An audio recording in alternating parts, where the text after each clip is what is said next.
Hey guys, my name is Jake. Um, had a whole video recorded, phone stopped, so this is something new. I'm sure you guys, other YouTubers, have fought this problem. So I'll go through my whole story again because I made it about 8 minutes before it just decided to stop recording. So, background is I usually don't do videos. I don't like pictures taken of me.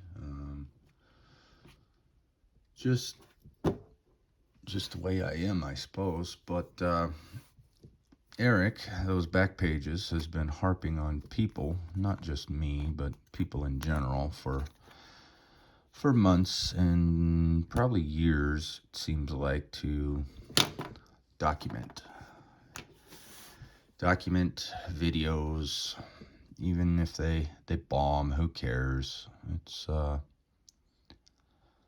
just a receipt of what you've done, what you're thinking at that time. Kind of like a journal, but a video journal, like a vlog type thing. I don't know how many of these I'll do, but I figure I'd give it a shot. So, a little bit of a background is I started collecting cards in the late 80s. I was pretty young then, 8, 9, and about the only cards we could get our hands on in the small town I lived in is at the grocery store. And at the grocery store, they sold these amazing. Hold on, I'm gonna grab one.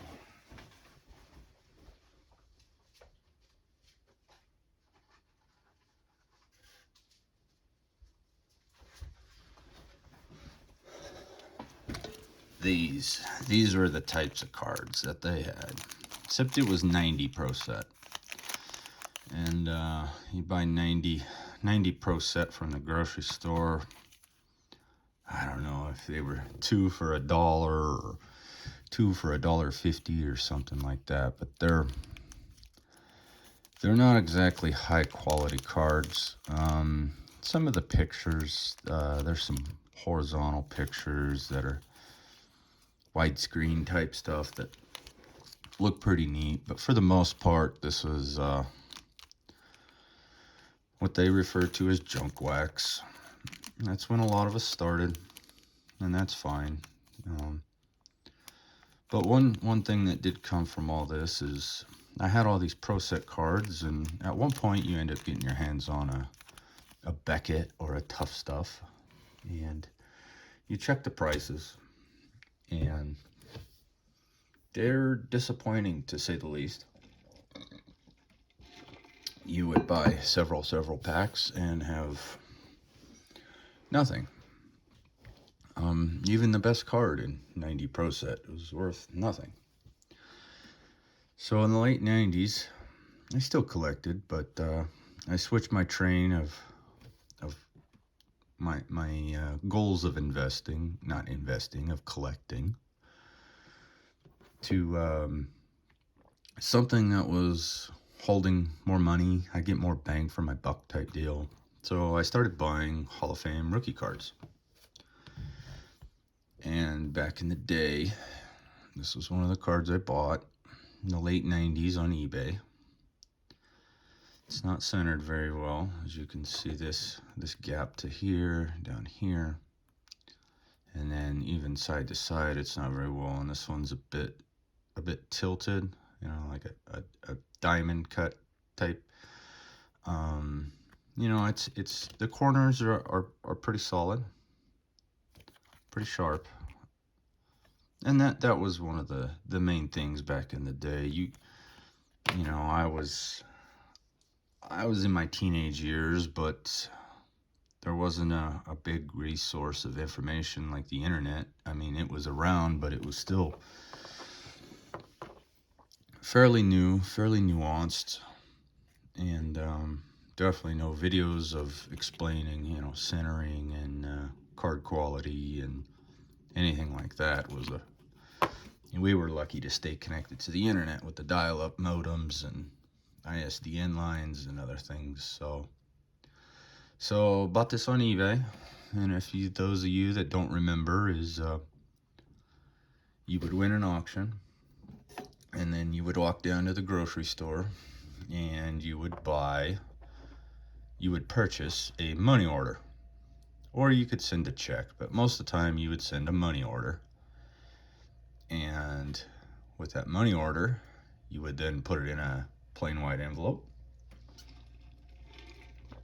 throw a stamp on it with the return address in the inside, possibly another envelope, and mail it away, and hopefully they got paid. You don't know how long it would take. Could take 4 days for an envelope to get across the U.S. Could take longer. It may never show up. But I think you could check the money orders with a phone number. You could dial in and see if it had been cashed yet.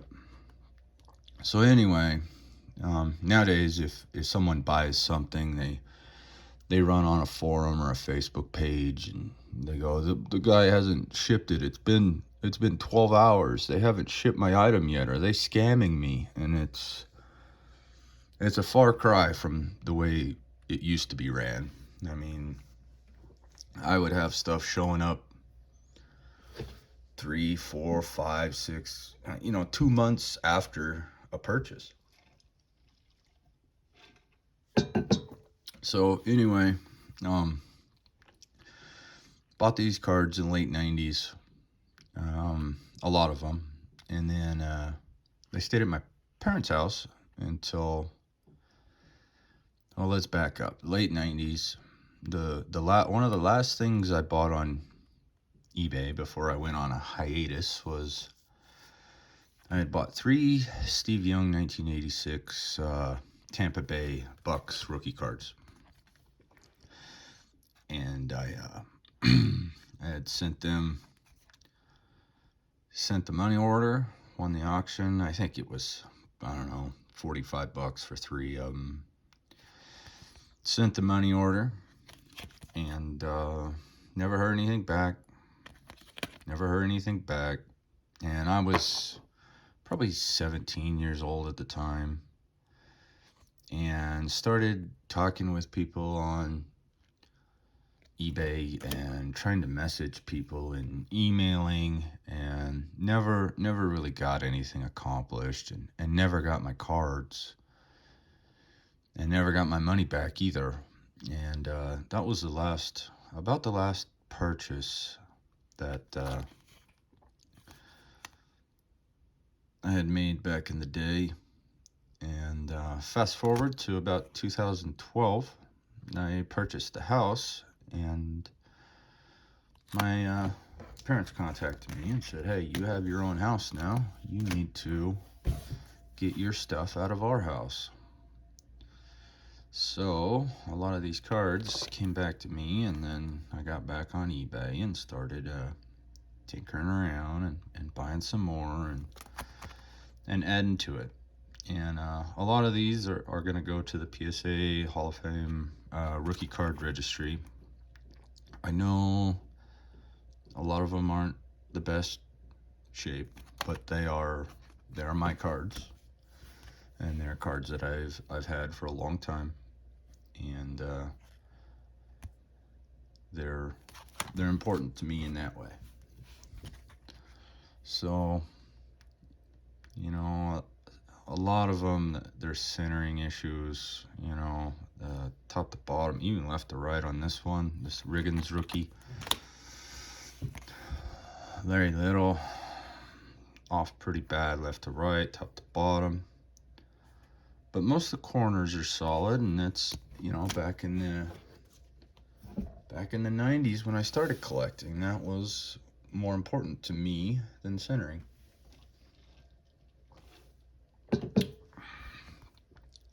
There's a Kellen Winslow 1981 tops, same year. That contains the Joe Montana. I don't believe I have a raw Joe Montana.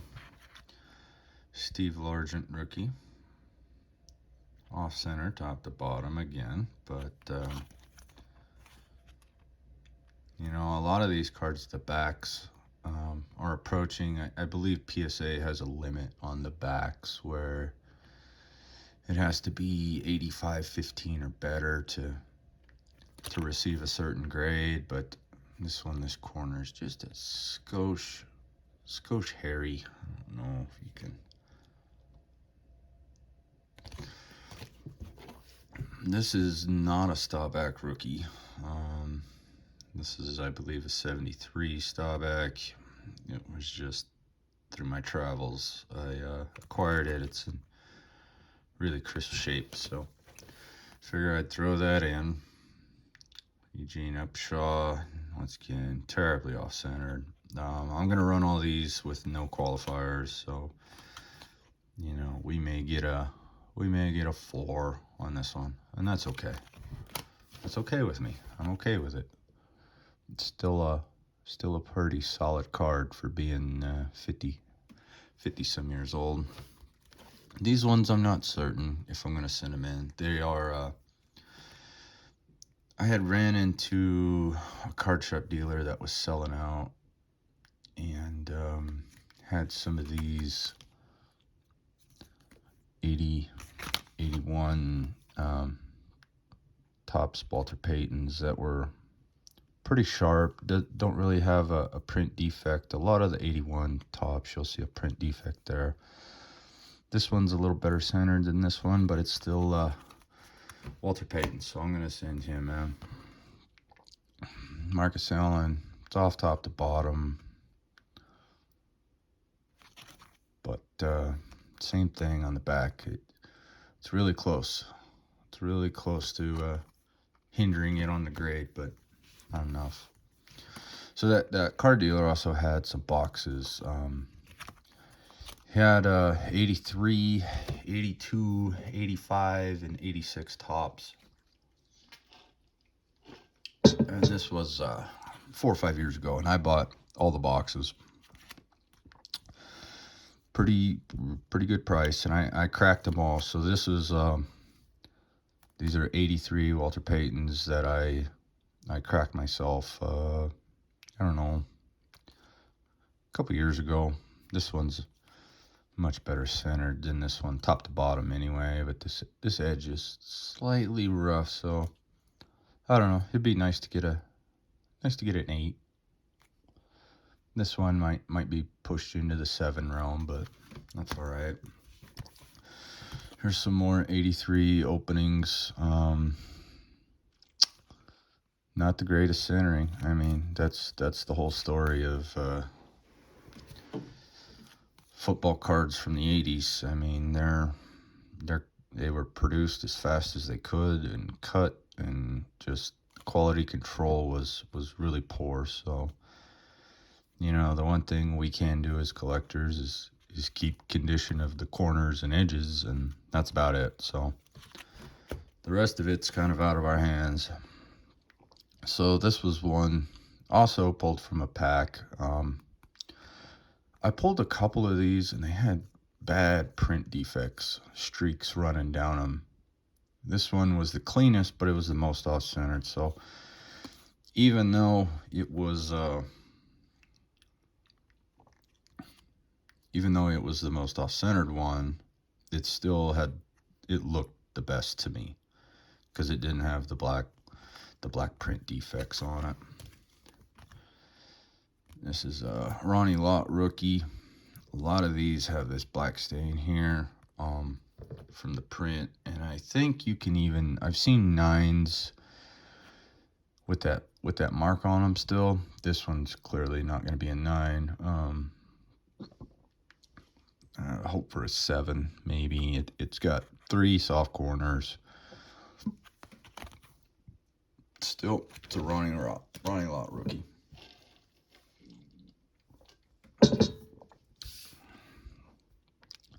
This was just a nice Lawrence Taylor second-year card. Another 83. Really sharp. One of the pack-pulled ones I got. Centered pretty nice. Hope to get an 8 or better.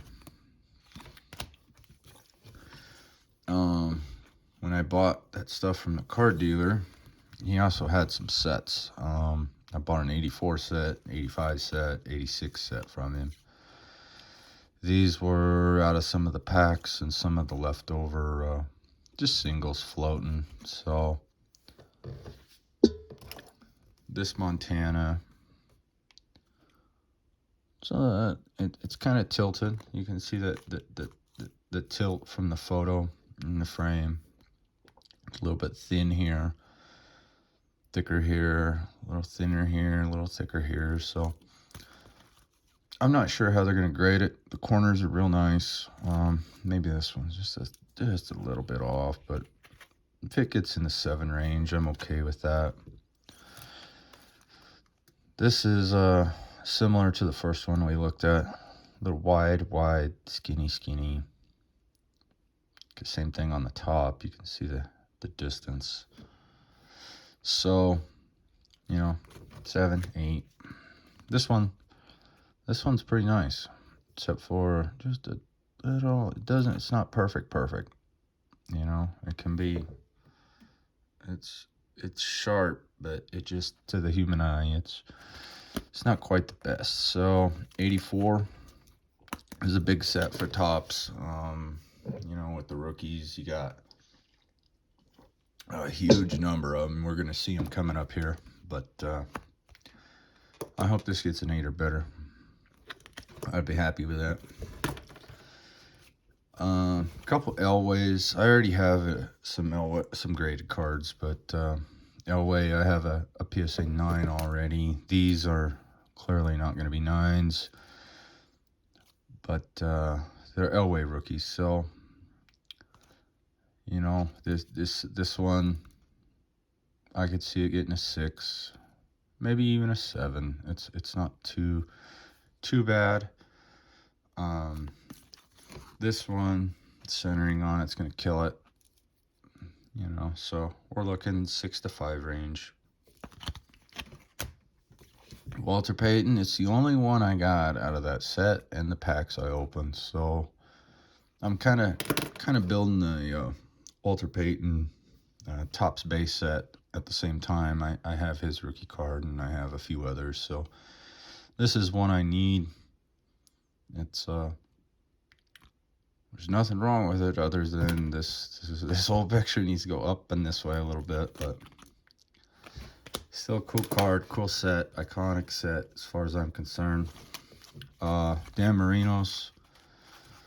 Once again, these cards are so tough just to even, you can find the packs, and then once you find the packs, then you got to hit the card, and then once you hit the card, then it's got to be in good shape. And once it's in good shape, then it needs to be centered. I mean, it's really a challenge to get high grade mid-80s football. It's crazy. So this one's terribly pushed to the bottom and the left. We're looking. Some of this is on the case. I don't look through my camera very often, so I could be filming something completely wrong. But Marino, this one suffers the same fate, except it's the other way. This one is up. It's pretty good left to right, but up. So these, 5s. I'd be happy with 5s. Maybe a 6 or better on that one, because the left to right's good. And then I got one nice one. Really sharp corners. Centered really good. I hope it's centered well enough to get up in that 9 area. 10's I don't even think I'll get a 10, but 9 would be just fine. It's in great shape. Roger Craig, he's not in the Hall of Fame, but he's on the short list. He's probably gonna be in there pretty soon. This one's down a little bit, but it's my card and it's gonna be my registry. So a couple Howie Longs. The one on the left looks looks better to me slightly. This one is pushed up just a skosh, and this corner is just a little bit soft. This corner maybe soft. 7s, 8s, is that double ballpark. Andre Tippett. I had about 15 of these in the stuff I've opened and collected and bought, and this is the best shape one I could find out of 15. Not happy about it. In fact, I may go out and get one other, because this is just, it's so far pushed down, and after so many iterations of trying to get one through sets and packs and stuff, this is the best I could get. So that gives you a ballpark idea of how hard it is to actually get high grade 80s cards. Jim Covert, this is usually a diamond cut card. It's really hard to find in a high grade. You know, people in the 80s, you got to tackle and just go in the bargain bin or throw them in a box. No one take care of them at all. So, you know, linemen, you'll see it. We got more linemen coming up here from the 84 Hall of Fame class, but they're hard to find. This one was pretty good. Little bit twisted, but that's most this whole set. Dwight Stevenson. Not much to say here. It's pretty good. It's a little bit down, and a little bit to the right, but sharp card. Russ Graham, another one that I had multiples, 5, 6, 7, 8 of these that I've had loose or in packs, and same thing. It's down and to the right on this. So, and I don't know if that's an everywhere tops thing or just the boxes that found me in my life, but they're tough. Little bit on this one too, but not as much. This Ricky Jackson's a nice card. Daryl Green, same thing. Just down, just right, just a little bit. So corners are sharp. Hopefully an 8. Hopefully, don't know. Eric Dickerson. This one seems a little bit this way. And I have one of those centering tools you put over it, and you see what numbers they're going to be, and that gets you in a ballpark, but sometimes it's easier just to look at with your eyes and check it out. So this Jackie Slater, I noticed there was a couple Jackie Slaters. I'll have to, if I make another video, I'll pull out some of my Jackie Slaters, and it looks like there's different printings of it. One has like a satiny finish. One was glossy, and just side by side, they look like totally different cards. I don't know if it was a first print run versus a second print run or whatever, but Jackie Slater, another Hall of Famer. Morton Anderson, he might be still playing. I'm not sure. It seemed like he was playing for 30 years, so.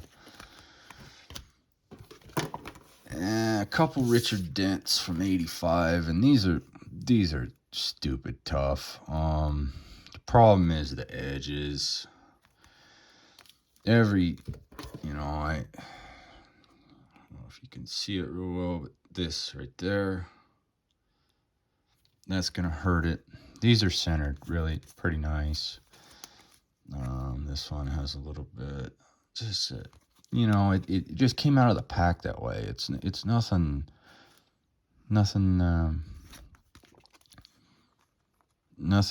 the collector did to it, but this one suffers the same little edge wear there, and this corner is just a skosh soft. But these are really,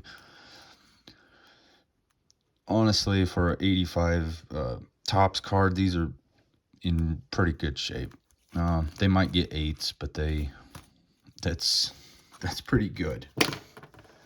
Let's go through some more. I probably should go a skosh faster, but Warren Moon doesn't get the hobby love, but that's okay. He was a great player at the Canadian Football League and the NFL. This one's pushed over to the right. The center, this edge here is a little slim, and then this one's going the other way. So, Hall of Fame rookie Mike Munchak, Hall of Fame rookie as well.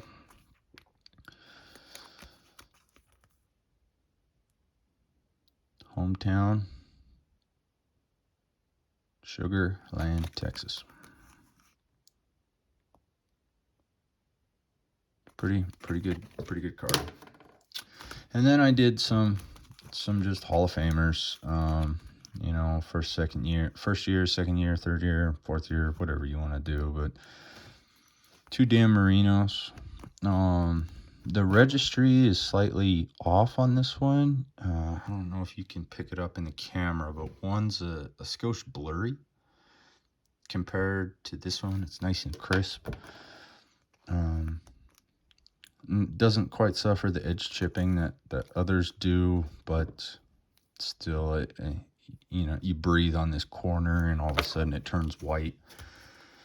Walter Payton, as I said, I'm trying to do a little bit of Walter Payton run. This one, edge wear, probably won't grade very high, but this one's in pretty good shape. Elways, we got 3 of them. If I line them all up like this, you can see how this one's skinny, and this one's a little thicker. So this one is probably better centered. You know, the corner is a bit soft, but I'm gonna send those 3 in. Now you're gonna see a rough one here. This was one that I bought back in the late, well, it would have been mid to early 90s when I bought this off my cousin. And then this puppy's in pretty rough shape. That corner scuffed up. That one's dog-eared. That one's dog-eared. And that one's rough. And the whole top edge is rough. And it's off-centered. But it was mine. This was my Jerry Rice rookie card. This was the crown jewel of my collection until around 2000. But this was the king, and had it in one of the gold brass screw hard cases and everything. So it's not going to grade high, but it's probably the most important card I have to me. These are a couple Jerry's that came in the opening packs or set collections. They're centered nicely. Slight edge, cutting edge was a little bit rough there. Corners are sharp. This one's maybe a bit soft, but extremely nice cards. Hope they grade high. 8s are better. Dan Marinos. Not much to say about these. It's just continuing first year, second year, third year type stuff. Andre Reed, Hall of Fame rookie cards. Some of these you can get lost. Like, this isn't a good example, but there's 2 Andre Reeds, pack fresh. So still, you know, little hair on that corner. You can.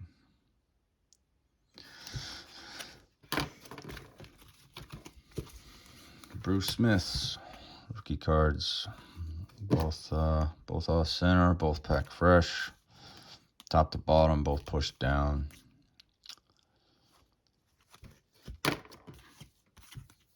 Walters. And some of these I'm not confirmed I'm gonna send to PSA, but a lot of them I am. I got it. They're running a special. It's like $10 a card for a gridiron, great something. So Steve Young's pushed down again. That one's down just a little bit, and that one's pushed down just a little bit. In the 8 or 9 range, I'll be plumb happy with it. 4 Joe Montanas. So this is what I was saying. Some of these cards you can get lost. Like, see, there's no white dot there. There's white on that one. So you can kind of tell centering. If you see like a BGS version that's centered 9 or better, or PSA 9 or better, you can see if there's a white dot on there.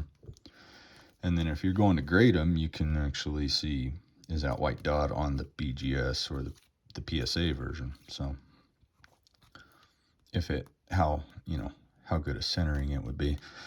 This one's moved to the right. This one's moved down. This one's moved to the left ever so slightly. And that one's probably the best centered one, but it's got a slight soft corner up there. So it's always, if it ain't one thing, it's something else. These are other ones that I need for the Hall of Fame registry. I got 2 Thurman Thomases, the best centered ones I could find out of the bundles. Dion, I don't have a graded Dion yet. Troy, Derek Thomas, Rod Woodson, Tim Brown, Steve Atwater, Carter, Irvin. This one's kind of a tricky one. I'm surprised I found it. Dermontti Dawson. This is a score supplemental. 89 score supplemental. It's a bit harder to find than the normal score. It's just a cool card. It's just Bo. He's cool. It'd be nice in a case. Very. And then some more. Here's 85 Montana. Not the greatest. This top corner here might not be the greatest. Michael Singletary pushed down, but it's a Hall of Fame rookie card. John Elway, great shape, great card. Not a big Elway fan, but it's a great card. I think I just opened this one recently. Pack pull just the other day. Terry Bradshaw. It's fairly centered. I'm not a huge Terry fan, but Hall of Famers. Franco, I've had this card. Mid-90s. Bought it on eBay. This corner is beat up. This corner is beat up. Looks like a surface bubble wrinkle there. That corner is folded over. Rough corner there. Center good though. Well, not top to bottom. I don't know. Maybe I'll hold off on that one. I might be looking at a 3 or worse there. There's just too many things wrong with it. Lawrence Taylor, cool picture. I love this 85 set. I love it sideways. I love the black edges. It's a nice card. I hope it grades 8 or better. Marcus Allen, same thing. Just cool cards. Just black on black. Whoa. Kenny Stabler, rookie. Center good there. Not too bad left to right, but that corner will kill it. Maybe a 7. I'm not sure why I put this in here. Maybe because it just minty. centered really nicely, no chipping. It might have been the only card in a whole box that didn't have any chipping on the edge. Maybe that's why I put it in here. This is stuff I've just been working on for a long time. Just what I want to send and not. McMahon, I don't know if he'll make the Hall of Fame, but it's a rookie card. It's pushed up a little bit. Might get a 7. Might get an 8. Barry Pro Sets. These are another ones. I've seen, who's KC Futures? There's a guy that subs a lot on YouTube that ran a bunch of these through, and I probably should go